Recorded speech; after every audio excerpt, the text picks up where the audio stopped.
તારીખ 27/11/2025 ગામ પેપુલથી બોકોલા પરિવારમાં સ્વ જોઈતાભાઈ રાણાભાઈ બોકોલા દેવલોક પામેલ છે અને એમની યાદમાં સરવણભાઈ સોલંકી અને સંજયભાઈ સોલંકી ગૌરાવે છે. ત્યારે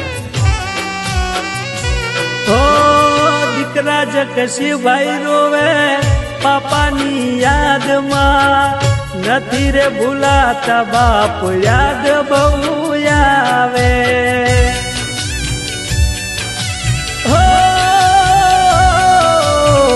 દીકરી મંજુબેન રોવે રોવે રમીલાબેન, આશાબેન ને નથી રે ભૂલાતા.